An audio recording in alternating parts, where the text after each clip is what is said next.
रामपुर में टुनटुनी की शादी होने वाली थी, लेकिन उसकी माँ और पिताजी बहुत डरे हुए थे। कल लड़के वालों का फोन आया था, कह रहे थे कि आग के चारों तरफ ही फेरे डलवाएंगे।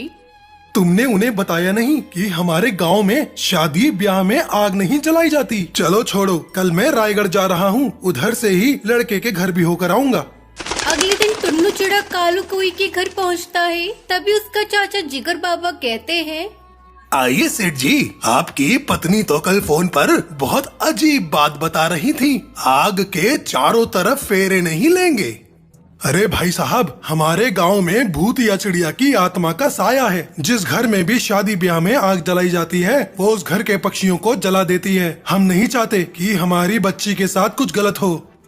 अरे मैं साधु बाबा हूँ और मेरे भतीजे की शादी में कोई परेशानी नहीं आएगी। मैं भूत या चिड़िया की आत्मा को मजा चखा दूंगा। तुम चिंता मत करो, मैं गारंटी लेता हूँ तुम्हें और टुनटुनी को कुछ नहीं होगा।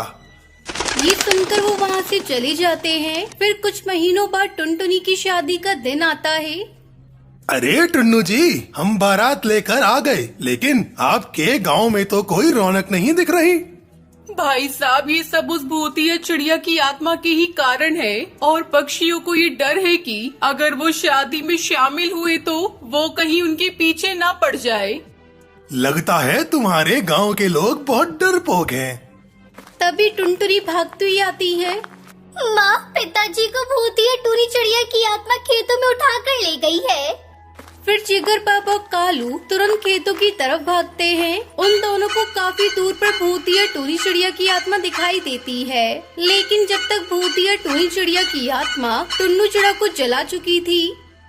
हे भगवान, ये क्या हो गया? मैंने आपको कितनी बार समझाया था कि आग की तरफ फेरे नहीं ले सकते, लेकिन आप नहीं माने। ये समस्या केवल तुम्हारी नहीं है, ये तुम्हारे पूरे गांव की समस्या है। आखिर कब तक चुप रहोगे? कभी तो इसे सुलझाना ही पड़ेगा। ये कहकर वो उसे हॉस्पिटल में एडमिट करवा देते हैं। फिर जिगर बाबा टुनटुनी और कालू को मंडप में बिठा देते हैं और उनकी शादी करवा देते हैं। सुबह 3 बजे टुनटुनी बाथरूम में मुंह धो रही थी। तभी उसे शीशे में अपने पीछे मशाल लिए भूती या टूनी चिड़िया की आत्मा दिखाई देती है। बाथरूम का दरवाजा बंद हो जाता है। क्या हुआ टुनटुनी, कैसी हो तुम?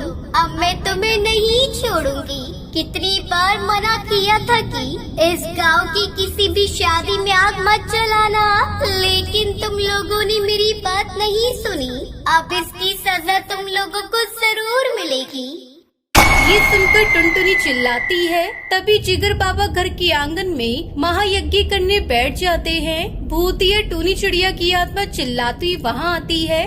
कौन है तू? क्यों जलाती है पक्षियों को? जिगर बाबा आग में आहुति डालते हैं और वो चीख पड़ती है।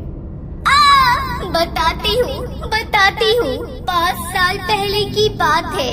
उस समय विधवाओं को समाज दोबारा विवाह करने की अनुमति नहीं देता था। मैं कम उम्र में ही विधवा हो गई थी। मुझे गांव के एक पक्षी से प्यार हो गया, वो भी मुझे प्यार करता था।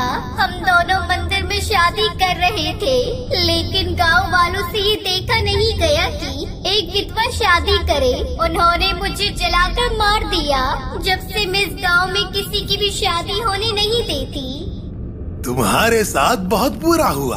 हम पूरा गांव तुमसे माफी मांगते हैं, लेकिन तुम इन निर्दोष पक्षियों को जलाना बंद करो। आखिर इन्होंने तुम्हारा क्या बिगाड़ा है? ये सुनकर उसे अपनी गलती का एहसास हो जाता है। फिर वो गांव छोड़कर हमेशा हमेशा के लिए चली जाती है और टुनटुनी अपने पति कालू के साथ खुशी खुशी रहने लगती है।